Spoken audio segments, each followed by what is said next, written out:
E a gente começa essa edição falando do setor elétrico. Por quê?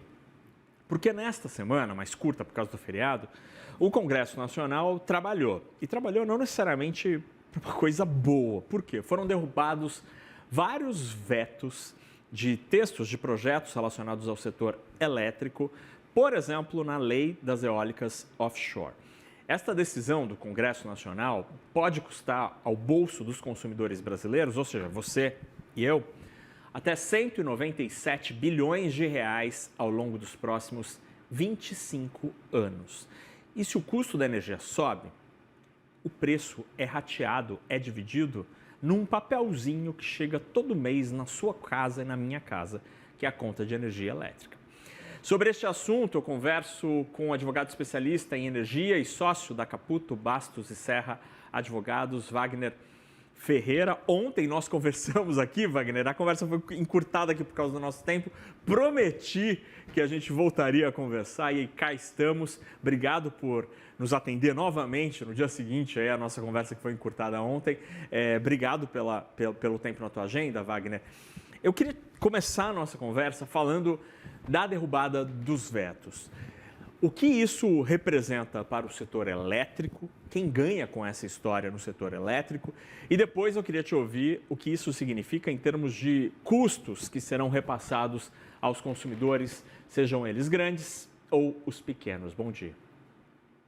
Bom dia, Fernando. Para a gente é uma alegria estar aqui novamente e conta sempre com a gente. A gente gosta disso e gosta de poder compartilhar a nossa visão, tá? Com vocês que têm uma produção muito cautelosa e muito responsável, especialmente na matéria econômica aqui no CNN Money.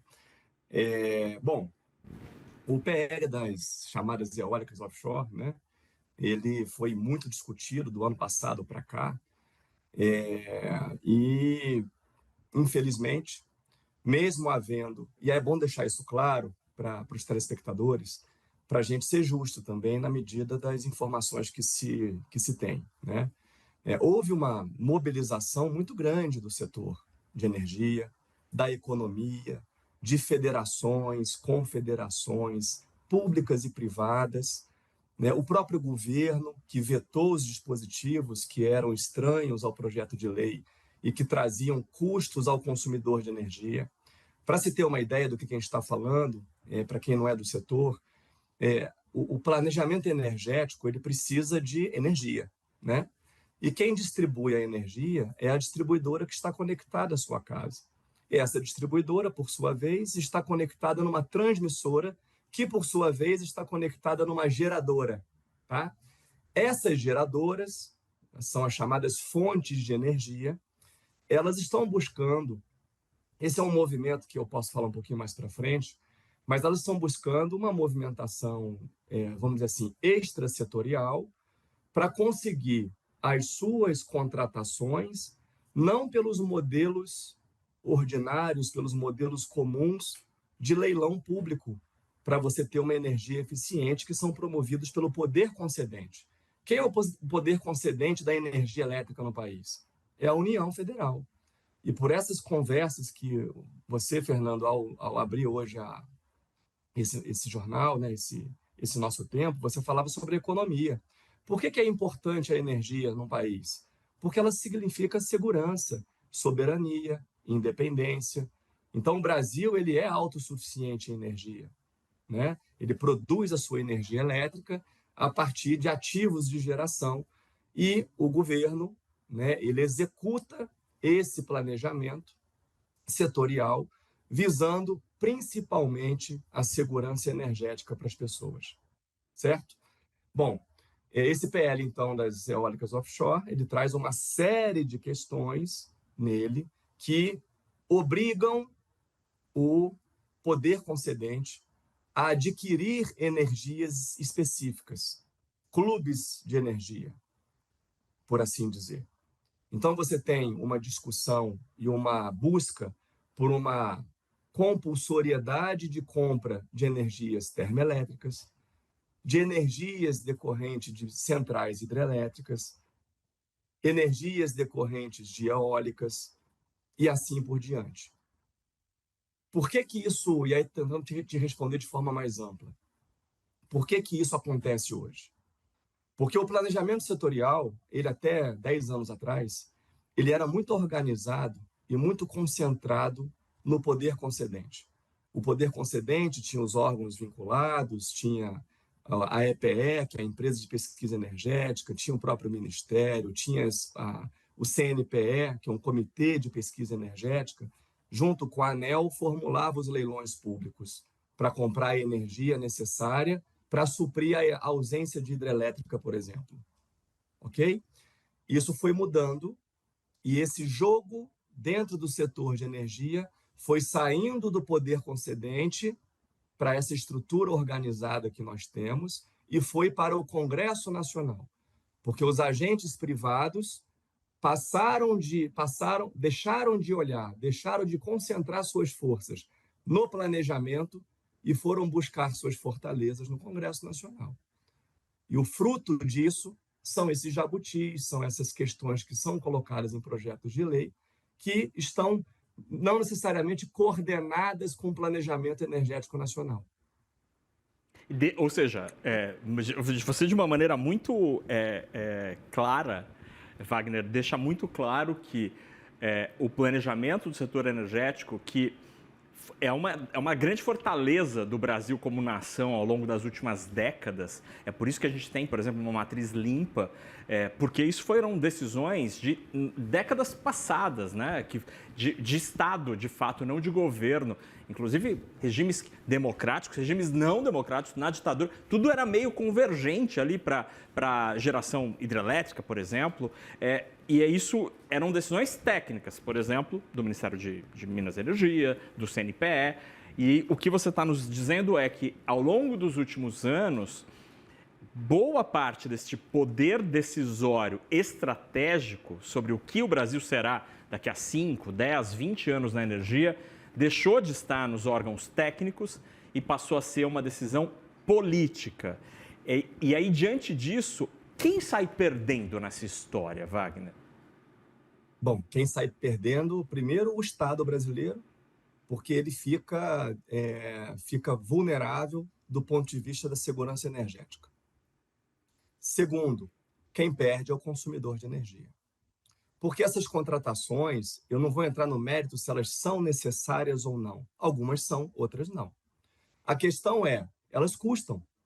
E elas estão sendo contratadas ao melhor preço? É óbvio que não, porque senão não estaria sendo feito compulsoriamente por questões legais, né? Então, quem perde é o consumidor, que no final do dia paga por essa energia elétrica comprada de uma maneira ineficiente. Para se ter uma ideia, você citava sobre o PL, a Lei 15097, que veio do PL 576, né? Essa lei ela trouxe vários componentes extra planejamento setorial, vários. Nessa semana agora que nós estamos, o Congresso avaliou essa lei que tinha dispositivos vetados na sanção presidencial e parte desses dispositivos que foram vetados, eles foram refrescados, revivados pelo Congresso Nacional. Ou seja, passaram a ser lei, mesmo com o veto presidencial. Esses dois temas principais que foram derrubados essa semana, né, os vetos derrubados, significa lei vigente. Eles custam, na ordem, como diz aí o highlight da matéria, 197 bilhões em 25 anos. Tá, mas o que isso significa para a economia?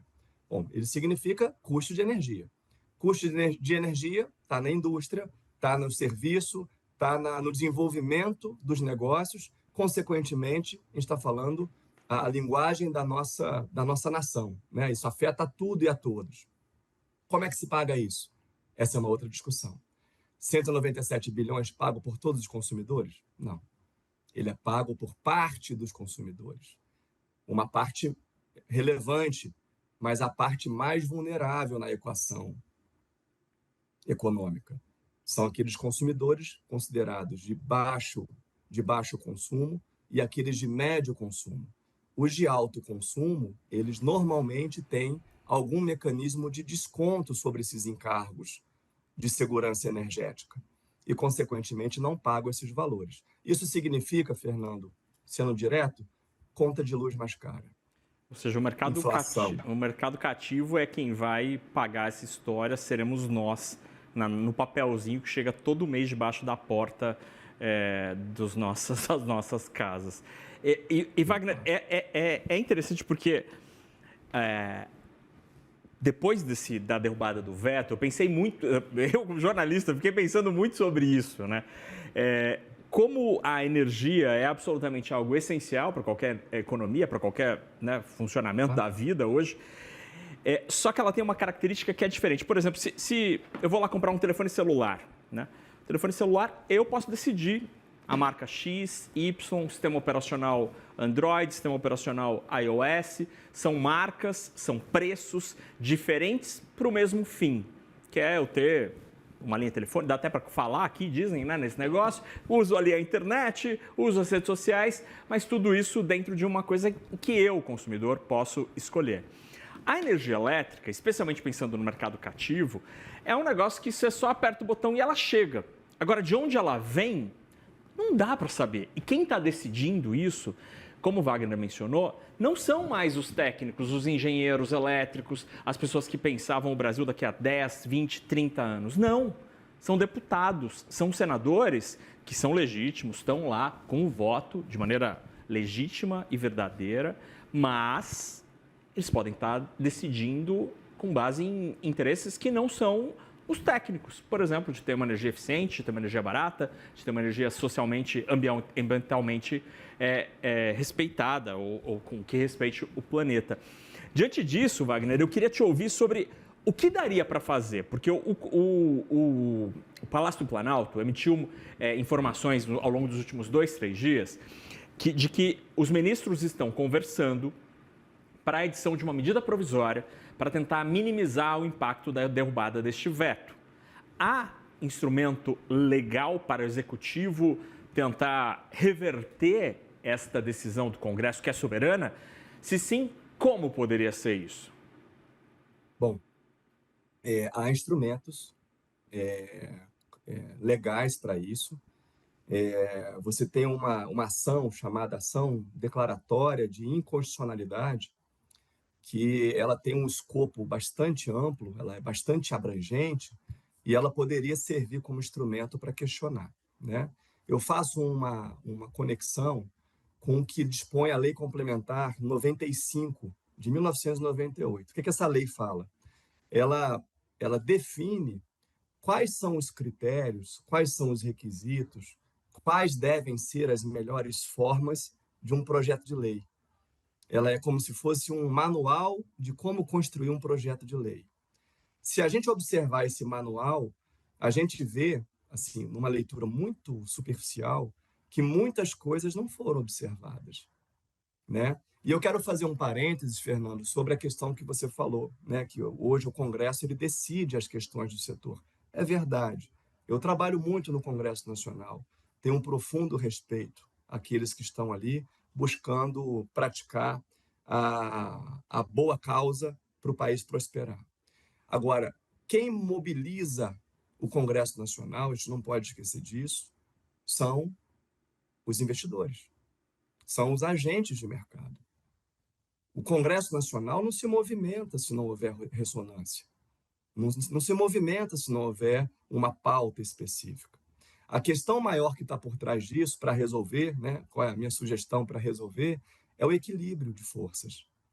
Hoje, o governo, ele, diante de uma mudança na configuração institucional, essa é uma conversa para um outro momento que a gente pode ter, o governo não tem mais um controle sobre determinadas pautas. Essa é uma delas. E como o setor de energia ele tem uma associação muito ligada à soberania nacional, à política de Estado, né, diferente de outros setores da economia. Mas o setor de energia, não. O setor de energia ele está ligado ao nosso desenvolvimento enquanto país. Se faltar energia amanhã, ninguém vai cobrar do deputado, do senador A e B. Vai cobrar do planejamento. E quem é o planejamento?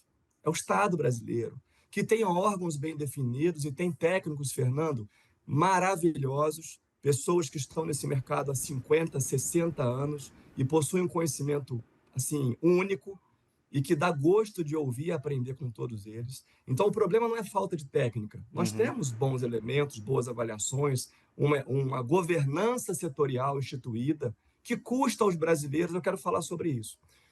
A nossa governança setorial, ela é paga pela conta de luz, sabia disso? Nós temos uma taxa na conta de luz que paga a governança setorial, principalmente a ANEEL, que é a Agência Nacional de Energia Elétrica, que tem um papel fundamental de equilibrar as relações e fiscalizar, certo? Para garantir energia segura e módica para a sociedade. Esta semana também, a ANEEL emitiu um ato, um despacho, uma nota, melhor dizendo, informando da redução de orçamento que a ANEEL está tendo em função dos cortes orçamentários que o governo está fazendo para equilibrar a matriz fiscal. Esse corte, ele, na ordem de 40%. Ele sai de, não minto, de 500 milhões para cento e poucos milhões de reais. Agora, o que é curioso é que esse recurso não é da União. Esse recurso é do consumidor. E esse recurso hoje ele é superior, Fernando, a R$ 1 bilhão.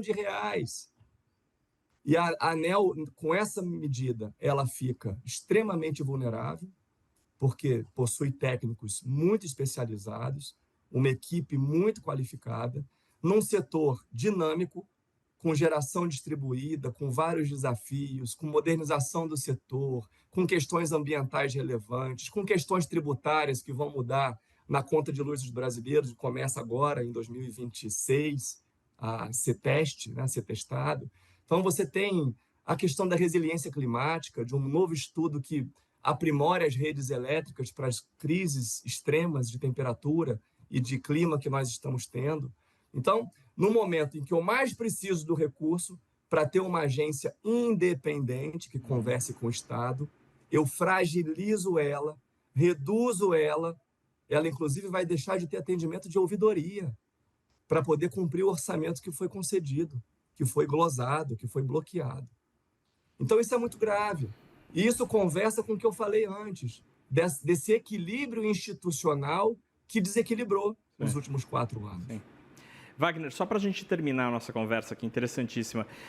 Hoje, como uma última pergunta, hoje a gente tem um problema bastante presente nas discussões, que foi o incentivo importante lá atrás para o desenvolvimento de fontes renováveis, eólica e solar, e hoje a rede não suporta e não consegue carregar toda essa energia gerada, é o famoso curtailment, que impede que toda a energia do sol, dos ventos, seja, de fato, distribuída de maneira adequada em alguns horários do dia para chegar até as casas. Será que o Congresso e o governo, o Executivo, ao invés de estarem debruçados sobre esta pauta de definir de onde virá a energia, seria mais eficiente discutir como a energia gerada chegará de maneira mais eficiente a quem consome? Sim, sem dúvida, mas são duas coisas aí. A primeira, o excesso de geração que nós temos, ele vem por conta do excesso de subsídios e um número muito grande, eu diria descontrolado, de novos projetos de energia incentivada. O nosso carro tem um tanque de gasolina com 50 litros. Você vai consumir 50 litros, né? No máximo. Você só consegue abastecer 50, você não pode botar 60.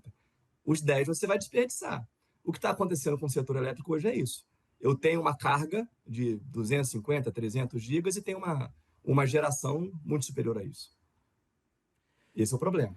Então, esse problema da fonte, ele não quer dizer que ele resolve toda essa complexa questão.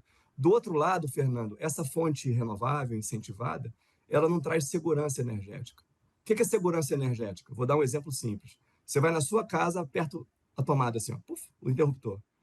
Funciona na hora, né? A energia solar e eólica não dá isso. Você tem que ter tensão, potência equilibrada, você tem que ter firmeza. Quem dá isso são as fontes despacháveis, a hidrelétrica, as termoelétricas. Então, essa discussão da termoelétrica ela é super necessária, porque não adianta eu crescer 200%, 500% em fonte renovável se eu não pensar nessa equação. O problema é que, de um lado, eu dou fonte incentivada para desonerar alguns consumidores, e de outro, eu preciso de mais fonte energética firme, que é paga por um pedaço só dos consumidores. Olha que loucura, né? Como é que a gente corrige isso? Volta à centralidade do planejamento. O setor privado se abraça para perder um pouquinho cada um, para que a gente possa ter um equilíbrio e uma visão de longo prazo que oriente os investimentos daqueles que querem investir no país no longo prazo. Que essa equação também começa a ficar frágil, né? Muito bem, a gente conversou com o advogado especialista em energia e sócio da Caputo Bastos e Serra Advogados, Wagner Ferreira, que de maneira muito didática nos explicou esse tema absolutamente complexo, mas absolutamente importante para a nossa economia, para a nossa sociedade e para o futuro do país. Obrigado, meu caro. Obrigado. Bom fim de semana. Obrigado. Deus abençoe a todos. Tchau, tchau. Tchau.